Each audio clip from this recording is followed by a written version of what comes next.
Awful new video from Ukraine's capital, Kyiv. That's a Russian shell hitting an apartment building. In the midst of some of the worst fighting is an American toddler. His dad desperately wants him home. He plans to leave for the war zone next week to get his son back. Bruce Leshan was with him at the Ukrainian embassy in D.C. today when he applied for permission to go look for his 2-year-old. And so we claim this ground for Alexander, even for his mother, Lord. We pray for them that they would be safe. In war, all too often, it's the innocent who pay the most terrible price. It's a little moose. That's why he used to say moose, moose. Among all the children now at risk in Ukraine, a California family has spent weeks praying for theirs. I'm worried he's hurt. And also, they have no water in there. I guess you can live without gas or electricity, but water? Just over a year ago, defying a judge's order, Antonina Aslanova abducted her son Alexander from his father's home near L.A. and took him to Ukraine. To Mariupol, a southern city now surrounded by Russian troops, where not even a maternity hospital is safe. I love him more than my own life. I'm going to go to Ukraine. A lot of people have told me not to do it, that it's too dangerous, but I'm going to do everything I can to bring my son home. How common are these kinds of international abductions? Unfortunately, in the United States at least, every year between 800 and 1,000 American children are removed from the United States and taken to a foreign nation. At the embassy, Cesar Quintana got himself on a list of volunteers. He has not heard from his wife or his son since March 2nd, but he plans to fly to Poland, make his way across the border, and then get to Mariupol any way he can. I'm going to find him. The family is not certain where Alexander and his mom are now. Are they still amidst the hellscape of Mariupol, or are they refugees, potentially at even greater risk? But Quintana dreams of a miracle, dreams he'll find his little boy safe again. At the Ukrainian embassy, Bruce Leshan, WUSA 9. Well, it's time now for Truth or Fake, our daily fact-checking segment. And for that, I'm joined here in the studio by Catalina Marchand de Abreu. Hi, Catalina. Hi, Claire. Nice to have you with us. Our first story today, Russian soldiers claiming to have found the passport of a U.S. mercenary killed in Ukraine. A post on Telegram seen on pro-Russian accounts claims to show the passport of an alleged U.S. mercenary that was killed fighting in Ukraine. This post has over 1.5 million views right here on Telegram, and this video was also shared on French, English, and even Chinese social media accounts. And in the video, we see a Russian soldier showing this passport of this alleged U.S. mercenary that was killed fighting for Ukraine. The caption on the video reads that he fought on the side of the nationalists in Mariupol, and that the Russian military indicate the coordinates of this burial site for his family to retrieve the body of this alleged U.S. man that goes by the name of Cesar Quintana. So what's the real story behind Cesar Quintana? So Cesar Quintana, we conducted a simple Google search on the name that appears on this passport, Cesar Quintana, and he wasn't hard to find. The first two search results we found were on two articles on the Washington Post. The first one is from April 1st and another one just 14 hours ago. On this one from April 1st, titled, "His Ex Took His Son to Ukraine, a Custody Battle Now Brews as a War Wages." And this story details the horrible custody battle of Cesar Quintana amidst this raging war in Ukraine. So this is an international abduction case that became pretty public. We will summarize it a bit for our viewers. Quintana was granted full custody of his 2-year-old son, Alexander, and shortly after, his wife fled to her native country, Ukraine, hence abducting Alexander. This happened approximately a year before the war, and during this time, as Cesar traveled to Mariupol in 2 attempts to take the child back with him to California. In the second attempt, Ukrainian authorities confiscated his passport in Kyiv, and he was only able to return to California alone as authorities in Ukraine study this case. But very shortly after, of course, Russia invaded Ukraine.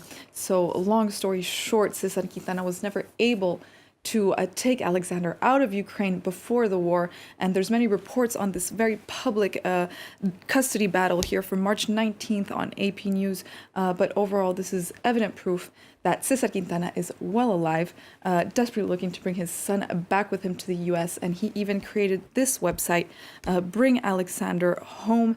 And we contacted his organization, who confirmed that Cesar Quintana is not a U.S. mercenary who died fighting in Ukraine. And he also confirmed to the Washington Post that this story on his death was a pure Russian propaganda. But the latest news on this boy and his mother is that they fled to Mariupol from Russia. So good luck to Cesar Quintana and his family. But in context of war, fake news on Western mercenaries killed fighting for Ukraine is pretty common, Claire. Wow. That's quite a story. Well, let's turn now to some of other news this week. Russia announced a successful missile test launch. Tell us more about that. On Wednesday, the Kremlin reported a successful test launch of their nuclear-capable missile called the Sarmat. President Vladimir Putin said that this weapon is unique. He also said that it will make those who threaten Russia to think twice. So the missile test was conducted in northern Russia, and here's the video on Reuters of this missile test launch from Wednesday, released by the Russian Defense Ministry.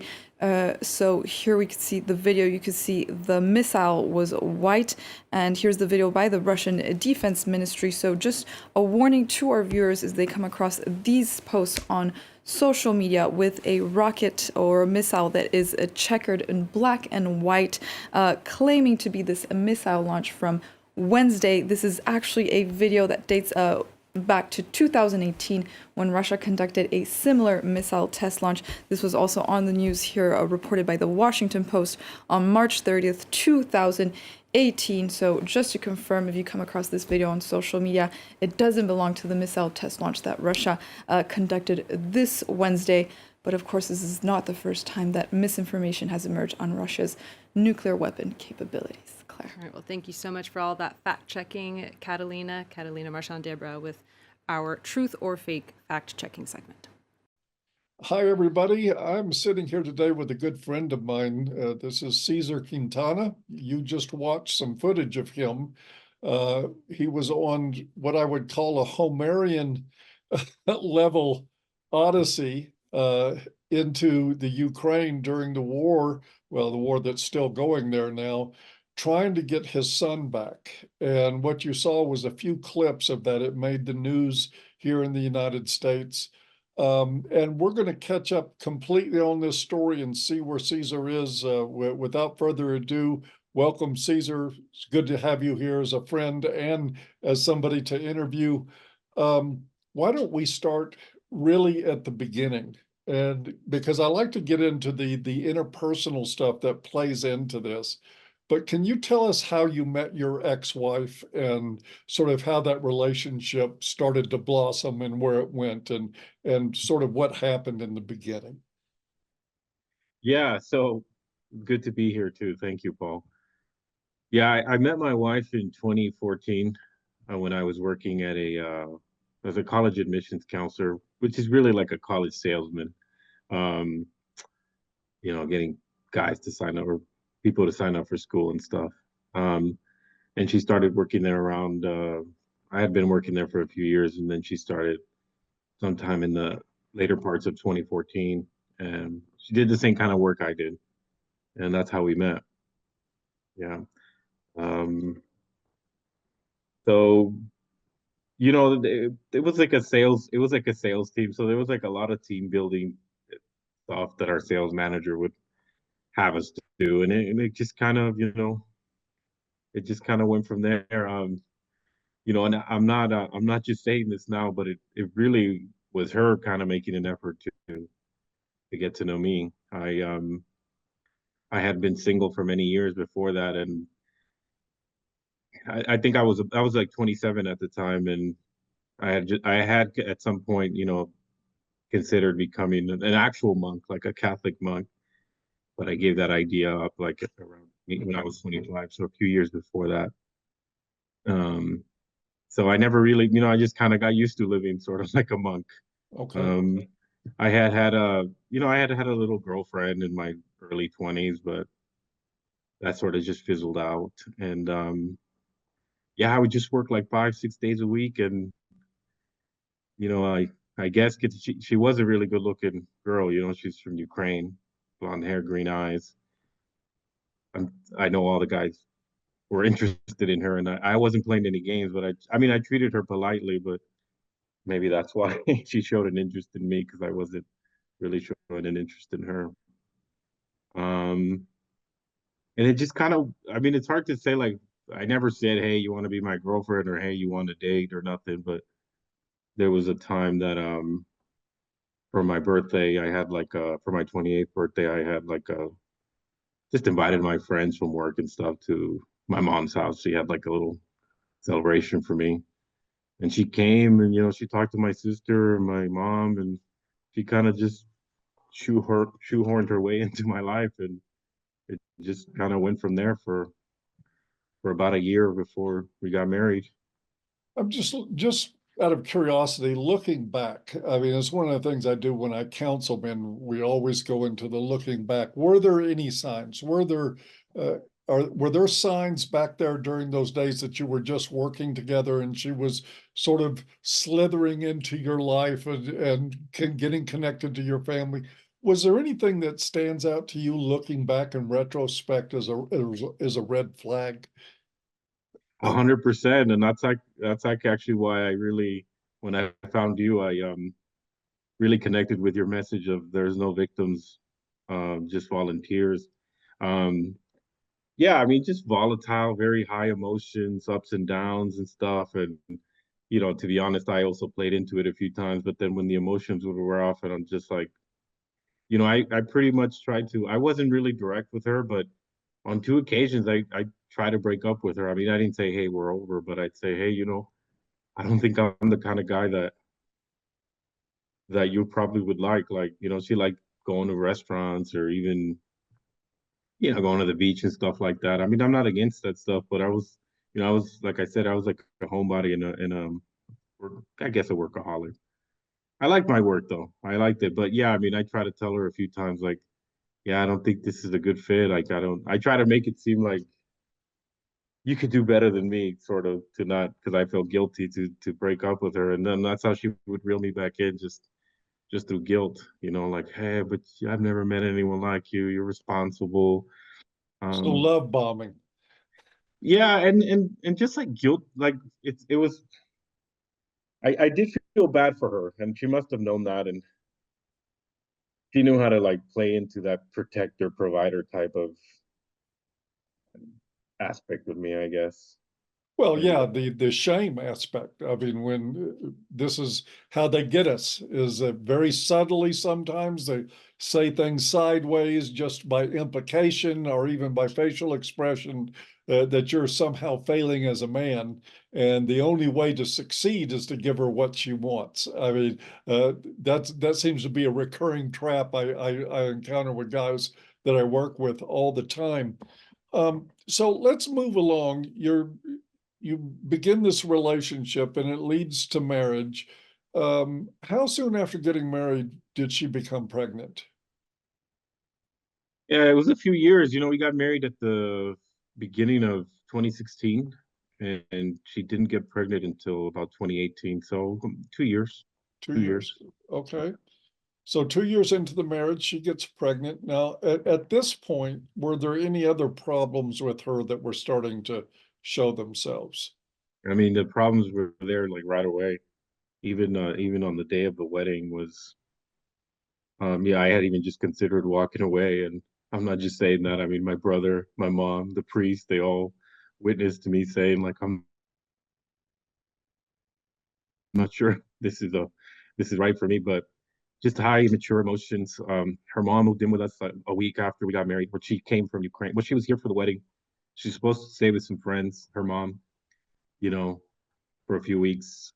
And then I guess, I never really found out what happened, but she couldn't stay with those friends, and she came and stayed with us. So it was like a newlywed couple Oh with boy. a mother-in-law that doesn't speak English living with us. And, it was just constant. There was her and her mom were always arguing, and then they'd be best friends later that day, and like against me. So again, like yeah, Oh, I so volunteered. they would tag team, they would like in conflict, it would become you against your wife and her mother. Yeah, yeah, and that happened almost right away. I'm even embarrassed to say that I put up with it so long, but Well, like you and 100 million other guys. I mean, you can yeah, that's be true. embarrassed if you want to, but let's all be honest here. Yeah, There's very few guys that wouldn't have to raise their hands on that scenario. So, all right. So there's obviously some family dysfunction there. There is a pretty inappropriate relationship with mom mhm. invading your new marriage. And Yeah, I'm sure about that time you're starting to think, how did I end up here? Uh, yeah, yeah. I mean, that was the case. Like even my job, like it didn't pay me much. I made 50 grand a year, 2015, 2016. But I was happy with it. But it's like, oh, let's get it another job. Apply, you could do better, this and that. And it, at the time I thought it was like great, she's helping me out. But um I ended up leaving my job for a more competitive job. And it was like about 45 minutes from my house when I used to only have to drive like 10. And I had been there for years. But yeah, I'm sorry. What was the question? I kind of feel like I went off topic well, there. no, I think we're getting at what I was talking about. I just Mhm. wanted to see sort of what rules in this relationship developed. One rule was that you had to fight your wife and your mother-in-law Yeah. at the same time. Now your job isn't good enough. You need to have something else, even if it means you've got a longer commute and it is maybe higher stress. But you're fulfilling again, back to that protector and provider thing. Um, so she eventually, at some point, after 2 years, becomes pregnant. Yeah. And did the relationship dynamic change during her pregnancy? Did her behavior change during that time, or did it more or less stay the same? No, I think that was a good time for if there was ever a good time. That was a relatively good time for us. I mean, we still had some, back and forth, but um, one thing I don't know if I mentioned it, but we were married almost 5 years, and literally half the time her mom was living with us. So she could stay in the country for 6 months. She'd go back to Ukraine for 6 months, and then somehow, she'd say she was going to come back to work as like a Russian nanny. She was a Russian speaker, but um, which he wasn't supposed to be doing anyway, but whatever. Uh, Somehow it wouldn't work out with them, and then she'd somehow end up at our house again for 6 months, right? Or she'd take a job, and so that was really the most difficult part. I could have probably lived with just me and her stuff, but yeah, like having her mom just amplified everything there. So when she got pregnant, it was during the time that her mom wasn't here. And at some point I said, your mom can't come here no more. And she agreed, and she wasn't there. And even when our son was born, that was a relatively peaceful time. Okay. We were looking forward to our son. We were actually expecting twins, but one of them didn't make it Oh, before birth. Yeah. sorry to hear that. Yeah, thank you. So I guess maybe she was just kind of scared that she might lose the other. So probably maybe that's what motivated her to behave. But no, she took care of herself well. Oh, by the way, by this time I had already started my business, and it was like at the peak of success. So she wasn't working anymore. I was just taking care of the house. And then when our son was born, like maybe a week or two before our son was born, that's when her mom came, and I said she can only stay for a month. I made that compromise, but she ended up staying for the whole six months, and she pretty much ruined the excitement of our son being No. born. I even So remember was like there a lot of conflict between you and your wife and her mom during that time when your son had just come in the world? yeah, like her mom pretty much felt like she was the woman of the house, like she just took over everything. I mean, I understood helping, but like basically like we were working for her in a sense. Like she's got our son and we're doing what she was like, no, you're no one. Like you're no one to. And I would even tell her like, this isn't, you're a guest here. I would tell her that, and if then my wife would just they both team up on me. It's like, well, this is my house too, and kind of nonsense. Okay. And I just even remember one time, some family members have said that I did bring this upon myself, but people who believe in like manifesting stuff. I just remember one time my mother-in-law said something to me like, forget exactly what the words were. Maybe I was paranoid, but when she was talking about my son, he goes, "Wow, you would do anything for this child," or something like that. But I viewed it as this witch thinks that she's going to be able to control me through my son. Um, yeah, Probably the case. She probably yeah, did think that. As a matter of fact, as this story unfolds, we're going to see coming back to that point, unfortunately. At some point, your ex-wife began drinking.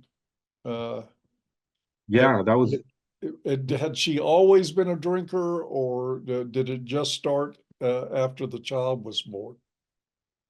well. I mean, there was a few times that she definitely overdid it. And I kind of see that even she was born and pretty much raised in Ukraine, and she left when she was a teenager. But um, I noticed that in Ukraine and even in Mexican culture, like they just don't take the I don't know, I don't feel like they understand limits like we do here or how we used to do here, but they really overdo it and just act like stupid. So yeah, there was a few times she did it. But yeah, she started drinking almost right away after our son was born, self-medicating. First it was like some medication she got from some psychologist for or some doctor, and then alcohol. Yeah. And when did that develop into, I mean, I know at some point it became bona fide drinking problem. How long did it take for that to happen? I would say for like the first 4 months of my son's life, it was me, my mom, and I had my brother's girlfriend at the time would help me watch our son, and she was just like pretty much passed out in bed. Um, and I guess it all climaxed when one time when the babysitter, my brother's girlfriend was watching um our son. She called the ambulance because my wife just started screaming hysterically. She felt she was dying. I guess she was having heart palpitations from the drinking, and yeah, that was about 4 or 5 months after our son was born, and the ambulance came, took her in, and I went to see her at the hospital. Of course, security came in. She asked them to remove me. I was angry, right? I didn't make any threats, but they just say you got to get out of here. And then I had social services call me that day and ask me, you know, just questions, and I said, yeah. Well, by the way, she got it. She was hospitalized for acute intoxication or something like that. And they were just asking me questions about her and my son and myself. Um, so yeah, that's after that. I mean, well, I don't know how far deeper detailed you No, want me to keep get. going. You're doing fine. Well, I mean, after that, I mean, she was, you know, held at the hospital for a couple of days, and then I tried to like 5150 her, but they didn't. They just wouldn't listen. But after that, they kind of got her healthy, I guess, or got her the poison out, or I don't know what they did. Really, I still don't know. But she came home, and I think she was relatively normal at that point. I mean, she wasn't drinking after that. But I try to talk to her about it, and she just kind of dismiss it and like, oh, I'm okay now, and just to avoid an argument or whatever, I just kind of let it go.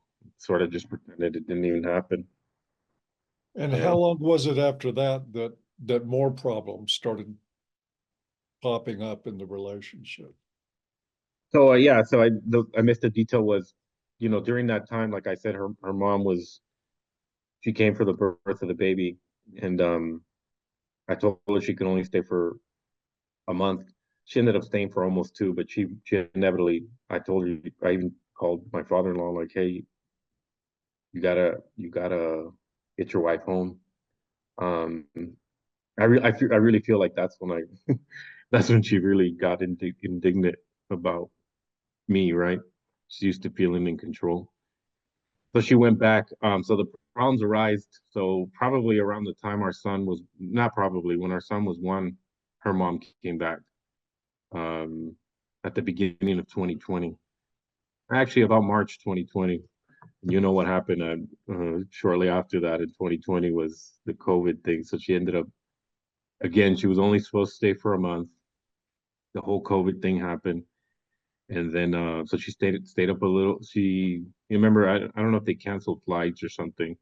Point is, she couldn't leave when she was supposed to leave.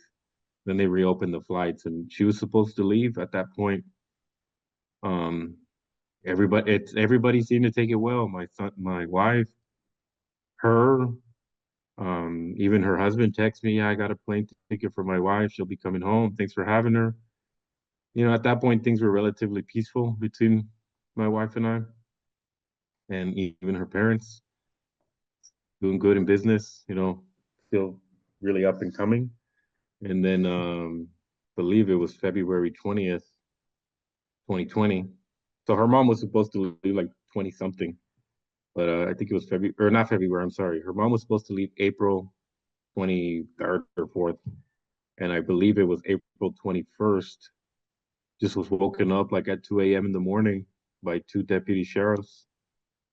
And they just woke me up and said, get up, like put your hands behind your back. And I was sleeping, put my hands behind my back. And I was just like still, asleep, kind of, still kind of really not thinking. They just said, you want to put some shoes on? I said, no. And then like they walked me out my front door. I'm like, oh shoot, I didn't realize we were coming outside. And I go, what's this about? And he says, we'll get to that in a second. And I was just sitting in the back of by the way, this was like a nice neighborhood. So it was really embarrassing for me. It's like a Yeah, I white bet. neighborhood, it was a white neighborhood, as they say. And I'm not white, I'm Mexican. And I'm sitting in the back of a cop car, 2 a.m. in the morning. And Great, you're the one Hispanic in the neighborhood. yeah, Yeah, right. here they come. Okay. And 3 or 4 cop cars in front of my house. I laugh about it now, but at the time I was so mortified. I sat back there for about 30 minutes or maybe longer. And then just like the deputy came and he goes, like, well, what's this about? Like, he goes, you're under arrest or your wife and mother-in-law have a bloody lip. And she said, you hit them. I said, she said I hit her. I couldn't believe it. Couldn't believe that. And, like I'm just sitting there like in shock and stuff. But I kind of, even then sitting in the back of the cop car, like I kind of knew, like I wasn't too surprised. I'm just thinking like, you clever, witches, you got the best of me. And even then I had a good sense of humor about it, believe it or not. Even when I was going to jail, like I was just like laughing to myself. I sat in that cop car for about 2 hours before we started making our trip to the county jail. And actually the cop, I asked the cop, I'm like, so someone could just say I hit them and you can go to jail, like just in the tone I'm telling you, like kind of sarcastic, laughing tone. And he's like, that's the law. He said, he was cool. I mean, I wouldn't know if he was cool, but he grabbed my phone actually before we left it, before he booked me into the jail. He said, if you want to call somebody, just call him now, from my phone, right? So he unlocked my phone, told him to call my brother. He was a signer on my bank account. This was my assistant, like admin worker at the time. And I just told him, he didn't answer. And I just left the message. I said, Angel, this is what happened, call here and just bail me out, whatever money, just, use it for my account. Call my mom, my dad. At some point, somebody listened to the messages, I guess, but, was booked. No, was I booked? I don't remember if I was booked or not, or fingerprint. I know I was there for about 5 hours, and then just a deputy came, or guard or whatever. I think they're deputies at the county jail, just said, Quintana, yes, here, you've been bailed out. And I just, So to clarify this, you never did hit them and bust their lip. no, never, never, never. I was asleep, I was asleep. And there wasn't even a trial. Like they have, of course, they automatically issue a temporary domestic violence restraining order for 30 days, and then again, it was just the middle of COVID, so it got extended several times. But yeah, there wasn't even any criminal charges. They have two district attorneys here, felony and misdemeanor. So the felony domestic violence or the felony DA rejected the case. The misdemeanor DA rejected the case, and there were never any charges. And No yeah, that's how. charges, no nothing, but they, as they used to say, you could beat the rap, but you can't beat the ride. You ended up getting driven in regardless. And now what was going on in your home while you were sitting in jail or in a holding cell waiting to get processed? Well, I had no contact, but I assumed this was my house. My son was there, my wife and my mother-in-law were there. There was a domestic violence hearing scheduled for the next month, and it got pushed out 2 or 3 times. This happened again in April.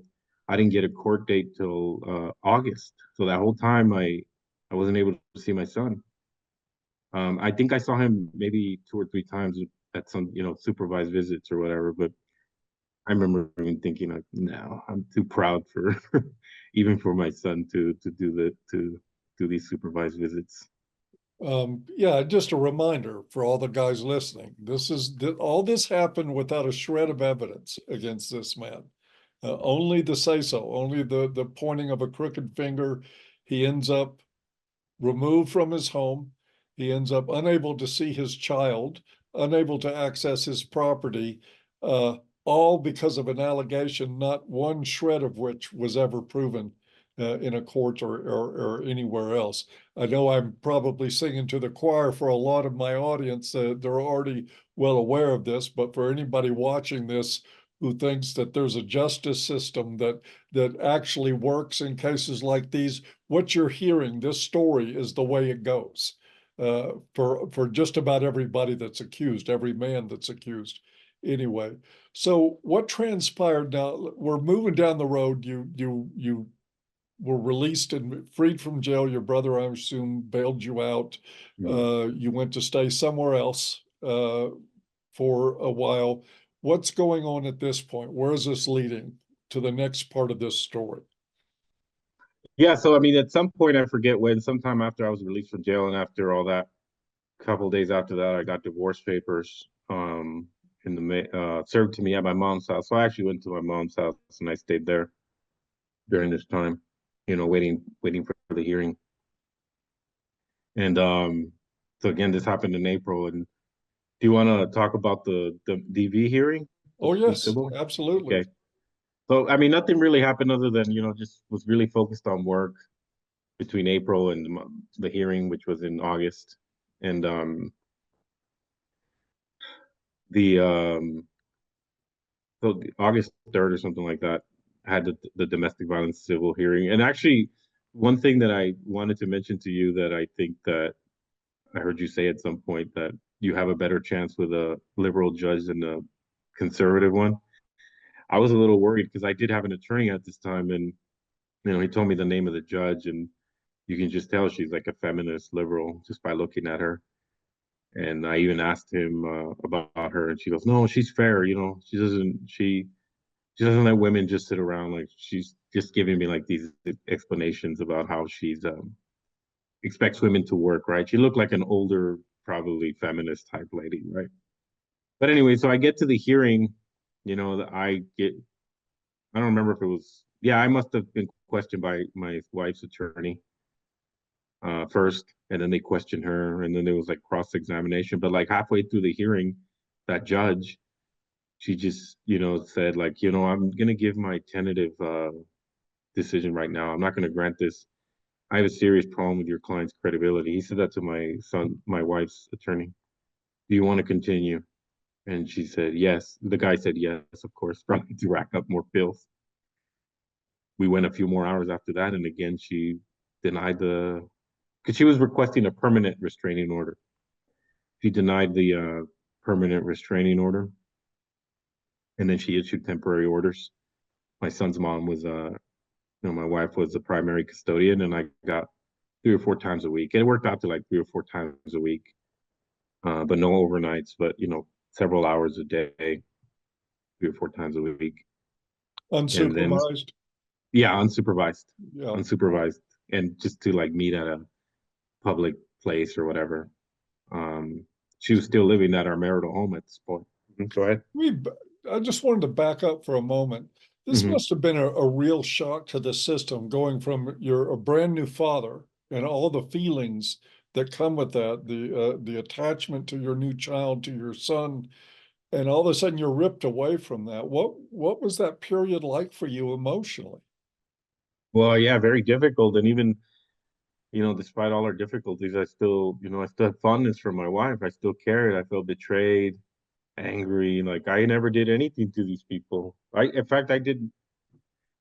Even her parents, like, they were borderline elderly at this point, and I would even send them, $500, $600, which goes a long way in Ukraine. Um, yeah, I just felt betrayed, just sad. Yeah, just Well, you were betrayed. So yeah. No, it's hard to say what I other than that, because I really just focused on just work, workaholism, just working, working, working, to not really think about it. But yeah, like night times were the most difficult to really think of the betrayal. I wanted more kids, and I did care about this woman. Um, I missed my son, obviously. So yeah, it was but very in the end, your generosity was just exploited. And yeah, okay. Which I yeah, mean, and we try to get lessons out of these stories for guys, because a lot of times men think, well, if I'm really kind to them, if I take care of them, if I protect and provide and fulfill this yeah, duty and do everything, that there's going to be a return of loyalty for that. Doesn't happen a lot of times. yeah, no, for sure. So let's move to up to the point that she eventually absconds with the child and goes to Ukraine. Tell us about the events that led up to that happening. Yeah, so that day that she got the restraining order rejected, she got full custody or primary custody, not full custody, but primary custody. And yeah, I guess just by the grace of God, that very same day she got a DUI hit and run and was arrested. And a couple of days after that, through an ex parte order, I got full custody of my son. And so I took full custody of my son. I stayed with him at my mom's house for a couple of weeks only. And then I just got my own apartment here, actually. And not this very apartment, but the one like 2 or 3 doors down from here. And this is where we lived for a few months. And so I got full custody, and she got 3 days a week, 3 or 4 hours a day, supervised at, you know, they said my discretion. So this is where I really blame myself that I should have gotten like a actual supervisor, but I let her mom be the supervisor essentially. Um, I bet you look back at that feeling differently about that yeah. piece. Yep. Yeah, and by this time, by the way, like I already just kind of wanted to like move on and normalize situations, right? Like I even told her, even told my attorney, like this is how much is in the account. This is this. Like I'm willing to let's just settle this. Like let's let it be over.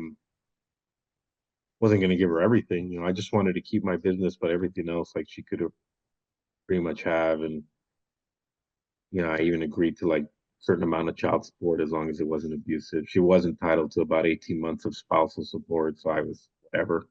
And I just wanted to move on, which is why I allowed her mom to be the supervisor, right? Like, um, didn't want to get into these back and forths with her. Would you do that again? No Okay. way. No way. No, no, no way. And for my son's sake, I should have thought more about my son, what's best for him, not what's more convenient for me or for his mom or whatever. Because I was a good dad. I took care of him well, and he was a happy boy. Every time she would take him, he'd cry, and the reverse wasn't true. she'd drop him off. He wouldn't cry when she would leave. So that to me said a lot. Like he was happier here. And but anyway, we did that for a few months, and then December, she came to pick him up for her visits with her mom, and supposed to bring him back after a few hours. And the time came, and a couple minutes went by. I called her. She's like, "Oh yeah, I'll be right there." And I already didn't like it. Waited another few minutes, and she didn't answer. And I texted her, "If you don't come back right now, I'm going to call the cops." And this was late December 2020. So, eventually I called the cops after 20 minutes or so, 30 minutes. They came after a while, took a report. We drove over to our marital home, which was like 15 minutes from where I was living. Went back to that same house, knocked on the door, no answer.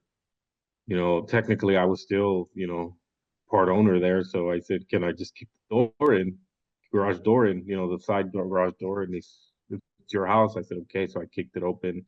We kicked it open. I had a friend with me, and the house was totally empty. Everything was gone. Everything. It's like looked like a show house. And so they just took a report at, we went back to my place here, and eventually this like detective investigator showed up, took more information from me, took pictures of, my passport and stuff like that. They were here for like several hours, like in and out of my door till about, this was around 6 or 7 in the evening. They stayed till about 1 or 2 in the morning. Then they left. They said, "We'll be in touch." And then just, I was just up all night, dialing my son's mom, dialing my mother-in-law. Didn't sleep at all. I was just sitting here. My dad came over, just sat, my dad and his wife came over, just sat with me for a while. They stayed, they stayed in my room. And then, around 11 o'clock or so, or sometime in the morning or evening, I forget, that same detective came back. Says, "Can you come in?" And I said, "Yeah." And I was thinking he was gonna tell me that, they're dead or something. And because I have good news and bad news. The good news is we know where your son is. The bad news is he's in Ukraine. And then he just told me that, she, around the time I must have been texting her, like 6 something, she booked the flight LAX, which is about 40 minutes from where I live now, 40 minutes or so, and just boarded a plane with, her, my son, and my mother-in-law. And I told him, like, "But I have his passport," And she's like, "Yeah, they left with Ukrainian passports." Um, she must have got a Ukrainian passport for your son. And that, since she's Ukrainian, my son has birthright citizenship as a Ukrainian citizen, and you don't need the father's consent, unlike we do here. Of course, how good is that? Yeah, right. So that's how she was able to leave. It was her, my son, and the mother. And I guess the DA, they knew that. They must have known that at some point, because he said that like halfway through the flight, they were seeing if they could get that plane to turn around, which has happened. And I've seen cases, in similar situations as to mine, where they are able to make this plane turn around. But legally speaking, like on a global point of view, like my son's Ukrainian and he's just going home. That was the why they couldn't do it. If he had been just American, then they could have done it. But the way, because it was Turkish Airlines, she went from LAX to Turkey to Ukraine. Yeah, and the way I guess whoever they spoke to in the Turkish government, yeah, he's a Ukrainian coming, going home. That's what's legal, right? So, yeah. And how long after his abduction was it that you decided you were going to go to Ukraine to try to get him back? Like 40 days after, you know, I knew almost right away, just from like the tone of these cops and all this, that there was really nothing they could do. I mean, there are treaties between countries that to address these matters, but from what I read about it and talking to different attorneys, um, they're easy to win in a sense, they take a long time, but they're easy to win. But then to enforce them is difficult because you have to get the other country to get their officers to enforce your order. And it's called the it's actually called the Hague Treaty. It's part of the Hague Treaty to address these particular issues, parental child abduction. So there's like a sub part of that treaty in there. But the only country that really complies, believe it or not, is the United States. If somebody abducts their kid and brings them, from like let's say Mexico or Europe and brings them to the U.S., like we'll go on and send them back. But there is no reciprocation between countries at all. Even weak countries like Mexico will just, throw our orders in the trash. Wow. So I did a lot of research. I talked, for those 40 days or so before I left to Ukraine. And I still was in that process. I still gave all my documents, still followed all the rules. But yeah, no, this happened like mid to late December when she took him, and I was in Ukraine at the end of January, the capital Kiev. And that was just after the invasion, wasn't it? No, this was in George. 2021. Okay. So I was in Ukraine for about a year, right up to the invasion. Yeah. And what all transpired during that year up to the invasion? What was happening with you and your efforts? Yeah, so I was in the capital of Kiev, just talking to different attorneys, talking to different law enforcement, met some great people that I still stay in contact to this day that wanted to help and, kind of be interpreters and stuff like that. But I was just looking for a solution, looking for a solution on what could potentially be done. And at some point, my son's mom found out that I was in Ukraine and her whole family, and she talked to my attorney because I had a Ukrainian attorney that I hired to, file different motions. And then they just kind of worked out like a visitation of in exchange for, and I agreed to give some support, a couple $100 a month. So they were selling time with your child. Pretty much. Yeah. Pretty much. And but this was like 4 or 5 months after I was already in Ukraine when this happened. So like I was in the capital just doing different, talking to different people, trying to find a solution, waiting, stuff like that. And my son and his, my son's or my wife's family is from Mariupol. So they were like 14 miles away from, not 14 miles away, 14 hours away drive from where I was. And, eventually, again, we came up with that agreement and I made my way to Mariupol sometime in June or July 2021. And, I was there for right up until the invasion. Yeah. And were the Ukrainian officials, let's say just after the invasion, were they trying to tell you to get out of the country? Well, yeah, I mean, I had visited the American embassy too. There was nothing they can do. That's a waste of time, by the way, embassies.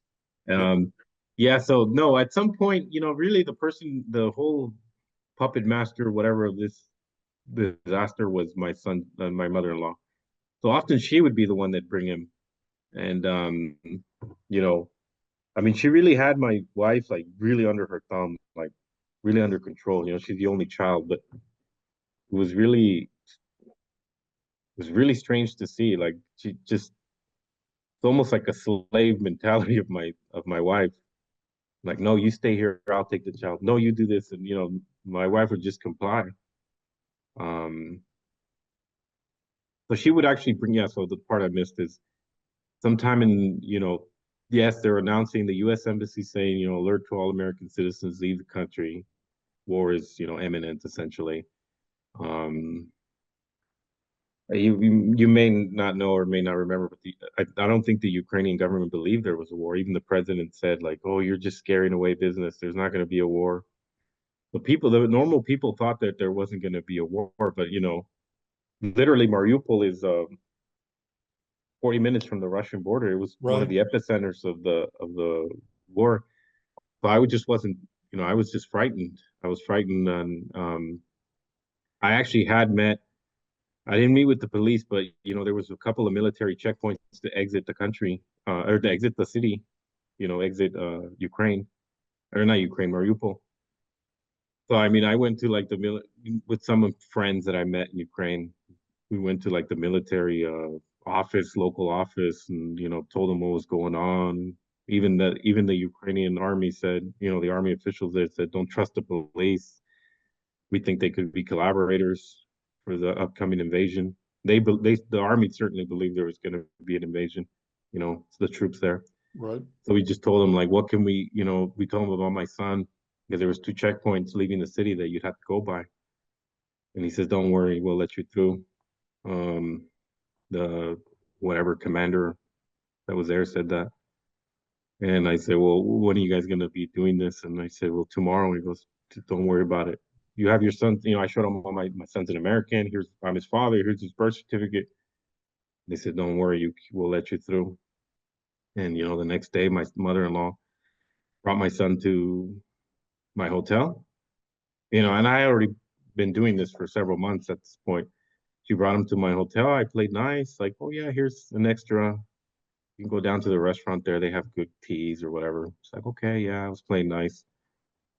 And I just, took my son, walked out the back door, got in that friend of mine's car. We drove to another car, and we drove out of the city, got to the checkpoint. We told them, this is me, call so-and-so at the headquarters. The guy that was with me was talking to them in Russian, speak Russian there mostly. And they waved us through. Drove for about 8 hours or so, 10, 11 hours. It was about a 14, 17-hour drive to get to the capital. And you were headed toward Kyiv at this point? Yes. Okay. Yeah. And then, I think somewhere along the line, more than halfway to our destination, just got pulled over by the national police. People sometimes ask me, like, were you scared? Like, I really wasn't scared at that moment. My son was 2 years old at the time. He was a little guy, and I knew that potentially, not to sound too dramatic, but going back to Mariupol could be life or death. There's war coming. And this is, I'm talking about December 2021 at this point. The war started less than 2 months after that. So yeah, when the national police pulled us over, like, I was actually a little bit, not belligerent, but I was not, like, respectful. Like, in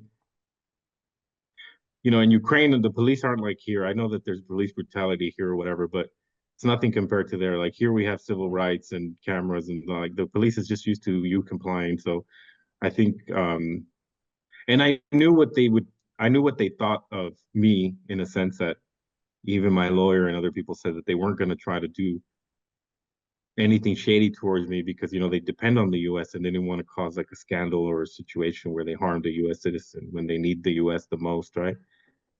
So I knew that they weren't really going to like try to rough me up or anything like that, or I highly suspected they wouldn't. But they made our driver drive to the police headquarters, and I was just like, "Why am I here?" And he goes, "Well, we're gonna figure it out." I said, "No, you're not gonna figure out anything. Like, I'm gonna walk out of here." And I actually did walk out. It was very cold, December, Ukraine. So I kind of just walked back in. And he's like, "Come on, my friend." I said, "You ain't my friend." And like I just kind of told him, like, I picked up the phone and pretended to call the embassy, which is useless, by the way, for anyone that ever gets stuck anywhere. The embassy won't do anything for you. And I said, "Oh, I got these corrupt cops. Like, what's your name?" So and so. Like, I'm afraid for my life. This and that. That did scare them, but of course the embassy's just taking notes. They weren't going to say anything, but it did have an effect. And then I was able to reach my lawyer in Kiev. After I got a hold of him actually right away, and then after a few hours, he contacted a local lawyer, and he walked us out of the police station and kind of escorted us. We kind of waited around in his office for a couple of hours, and then just continued on our journey towards Kiev, and eventually made it there. And what happened after you got back to Kiev? Oh, by the way, one important detail I forgot, because it's part of those videos that I sent you. When we left when that lawyer got us out and went on our journey to Kiev, the police said, didn't refuse to give my passport and my son's passport back. So they had possession of it. So we went on our way, but they kept our passports. When They I got wouldn't back to give back your American passports? no, no, Okay. and you know, I got back to Kiev sometime in December 2021. It was almost the anniversary of the beginning of this whole nonsense, but you know, at some point I went, you know, just kind of laid low for a few days. Um, my mom actually came out to kind of help with my son a little bit, and I went to the embassy to apply for new passports. And you know, by the way, at this point, my son was a missing and exploited child. He still is. You can look him up. Yep. And you know, he's on the FBI missing children's. He was a missing child for a year at this point. Went to the embassy with my son, and the embassy employee said they could not give me a passport without his mother's permission or a court order. His mother is, I say, his mother's a wanted woman in the U.S. That's the law. Some witch, of course, with an attitude. So, but I applied for mine, and then, you know, I just called my family law attorney here in California, and that same judge that rejected my wife's domestic violence restraining order, she wrote a really good document, like right away, like father has full custody and has complete and total permission to get travel documents for the child until he returns to the United States. This order stands until the child is back to the United, something like that. But finally got that order and sent it back to the, you know, got it to the embassy. A couple days later, got my son's. And there was also an arrest warrant issued for your wife, was there not? Yeah, yes, right now, still active. For both, by the way, because you know she absconded. You know, when she got that DUI, she went to jail and she bailed out, so she was out on bail. And now she was also wanted for 3 counts of kidnapping. So yeah, she was a wanted person, and we had that. You know, I had all the documents. The DA wrote a letter to you. You know, I had a letter that the DA had written to they call them the Ministry of Justice of Ukraine. So probably something like the Department of Justice. You know, Secretary of the Department of Justice, probably that equivalent to something like that. And I showed it to them. But anyways, at some point you know, I got that order over to them. They printed out a new passport for my son, and I was just like, but I was still basically like in hiding. I was like a wanted man in Ukraine at this point. There wasn't an arrest warrant, but there was like a sort of like a search warrant to like investigate me and, you know, investigate what's going on with the child. But I was just like in an Airbnb in Ukraine, and, you know, sort of stuck in an apartment with my son, which wasn't so bad, by the way, other than given the situation, but it was fine. You know, I had my son, my mom had been there for a couple days. Um, my brother was there. He came by, you know, he came and stayed with us.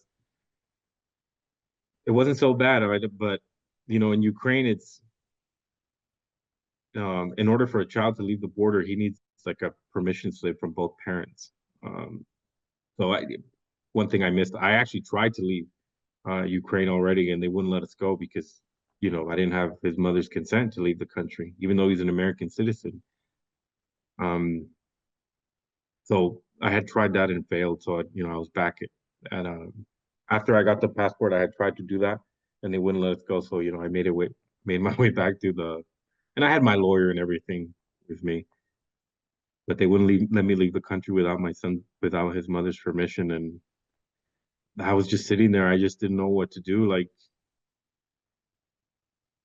I didn't know what to do. Like there was a proposal to like kind of cross through the, you know, one of my attorneys and friends, we were just collaborating. They're like, well, there's not really any border guards. You could just cross, I forget if it's Hungary, whatever borders Ukraine on the west side, you can just kind of cross through the forest. Like, well, how long's a walk?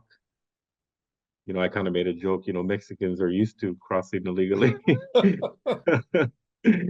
So he goes, well, it's about 2 miles. And I goes, how's the terrain? He goes, kind of smooth. The only problem is there are wild animals out there. I said, no, forget it. Like, If it was just me, I'd take the chance, but I'm gonna watch my son get eaten alive by a wolf or a bear or something. Right.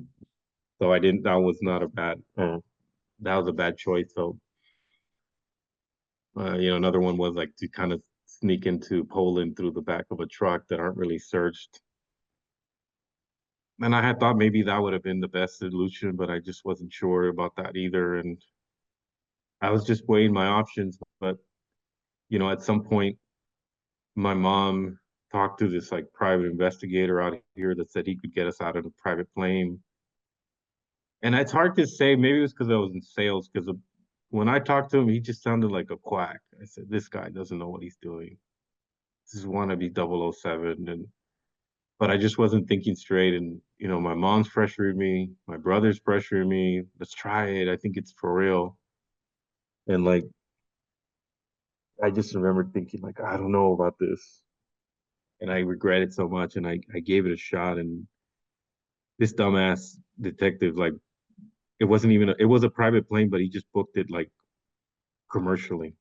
So as soon as the flight, whatever was registered that Caesar and Alexander are leaving from this airport in a private plane, it alerted the police probably. I don't know this, but somehow or another they found out where we were, and I remember just stepping out, going on my way to this airport and just being surrounded by cops Oh, and my wow. So you mother-in-law. never even made it to the airport on that one. They were waiting for you. No, somewhere along the way it was yeah, and then Is that when they took Alexander?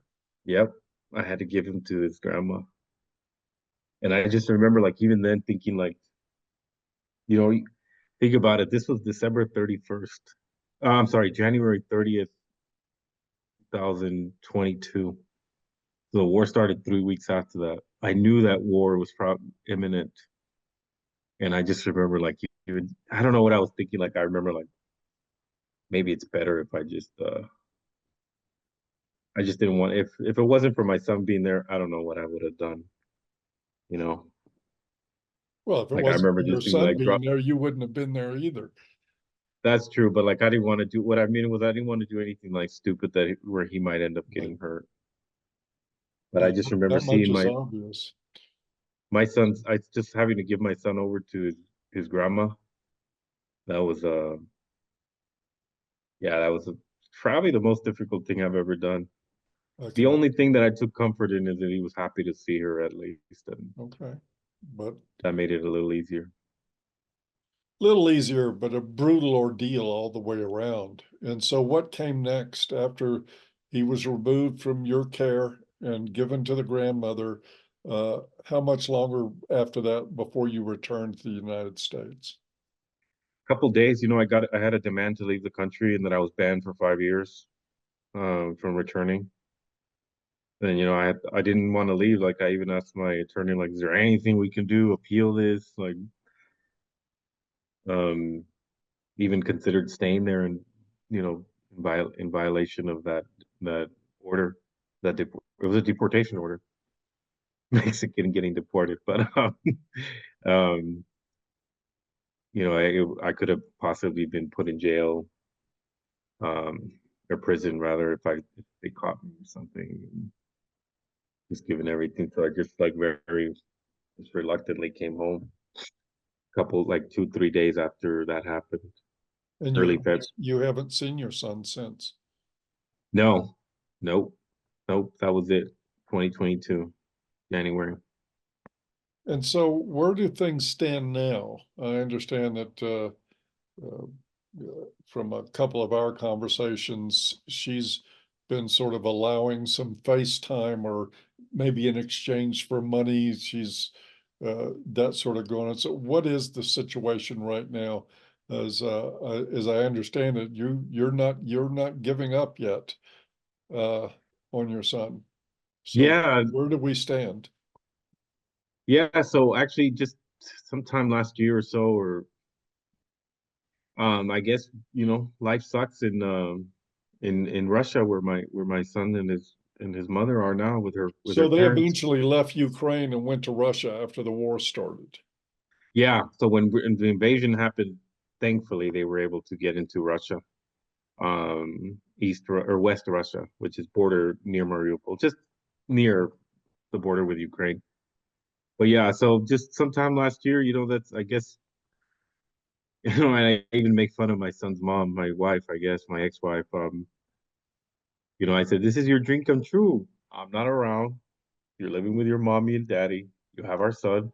You got what you wanted. You should be happy. But of course, it's not the case. She hates her life. She, I don't know, maybe some maternal instinct sees that, her son deserves better. And she just proposed. There was a lot that happened actually. She tried talking to the DA about turning herself in and coming back to the U.S. But they never were able to give her any kind of real assurances. They were really upset at her that she kept the son, and because she did have an opportunity when the invasion started. They spoke to her, the State Department and the district attorney from here, that if you come now, we'll help you get out. We'll meet you at the airport to make sure you won't get arrested and go to jail. She didn't do it. So that really stayed with the DA. So she wasn't really able to drop the charges now that she wants to do it. But anyways, she just proposed to me, that she could bring our son to Poland so I could be a part of his life, come visit them, and eventually she understands that my son his home is here in the U.S. and she's willing to do that for.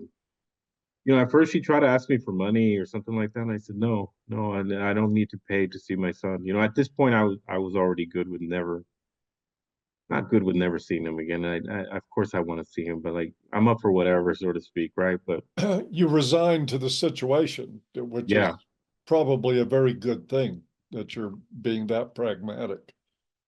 yeah. So I said no. There's nothing I can. I'm not going to give you any money. I'm not going to do this, and she seemed okay with it. I mean, even just a couple of days ago, she was telling me she was going to do it now. In either March or April, because it's a process because they were refugees technically, Right. so it's a process to leave Russia now. And she already filed all the documents. She showed me that she's filed the documents that she's going to be leaving Russia in March or April, and we'll see what happens. Yeah, I mean, I see my son on FaceTime a few times, for a minute or two just to say goodnight or hello. But And how is with his being in a Russian speaking environment, he was pulled out of an English speaking environment, and now he's in a Russian speaking environment. Has he lost his English skills? yeah, completely. He used to respond to English and Spanish because I'd speak to him in Spanish too.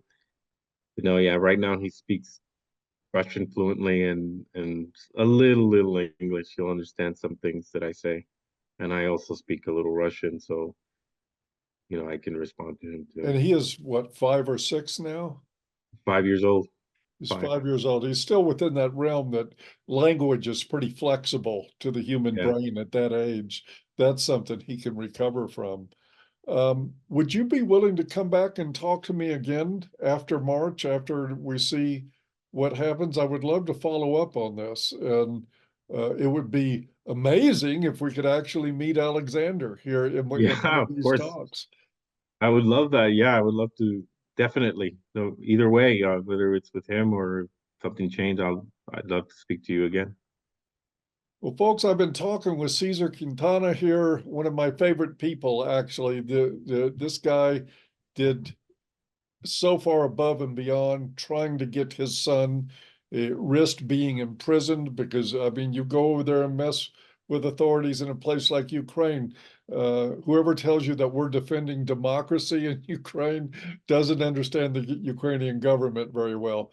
But he did all this to try to get his son. There's a ray of sunlight at the end of this story, the possibility of a reunification, which would of course be the best outcome. But I like these stories because they remind us of a couple of things. One, foresight is a lot better than hindsight when it comes to women. When they show you the warning signs, believe them. And I know Caesar's nodding his head because that's how we all learn it. That's how I learned it. That's how Caesar learned it. but a lot of these stories have nothing but horrible outcomes. And I do have some hope that there is a decent outcome that can be had to this story, and I hope it comes in spring of this year. I would love to be able to share that with viewers and listeners. Cesar, oh, one other thing I want to ask you. In one of the clips I saw of this, there was a Russian soldier holding up your passport saying he had killed you. Now, by all appearances, you look to be alive to me at this point and not dead by a Russian or Ukrainian bullet. What was that about? This guy making on the news with your passport? Yeah, so if you recall, when I was when I was detained on my way to Kiev, I mentioned that that those particular cops didn't kept my passport and my son's passport, which is why I had to apply for new ones at the embassy. So from what I understand from people because I knew, a few people, um, not any serious government officials, but people connected to the government in Ukraine through all this. But from what I understand is that one of the Mariupol police was trying to leave the area with my passport, trying to pass himself off as me, and a Russian soldier made him and shot him in the head. Yeah, that's what the story is. It's unconfirmed, but that's what I was told. And what eventually happened with the guy that was holding up your passport? Was this the guy that got shot in the head? No, that's the guy who shot the guy in the head Oh, and okay. and buried him and holding my passport. I actually got a unofficial honorary title from some of the Ukrainian soldiers. As I was in Mariupol, but they call me Ghost of Mariupol because I was killed in Mariupol. Yeah, so Well, that's it, folks. I'm sitting here talking with the ghost of Mariupol, and a legend, and now on two continents. Cesar, thank you so much for sharing the story with us, and I really look forward to coming back and visiting with you when things have ended and this story has a much better scenario yes, me than it too. does right Me now. too, Paul. Thanks for having me. Thanks, guys. See y'all on the next round. Going to be talking to This is Shah next time. Look forward to that interview. Take care. Bye bye.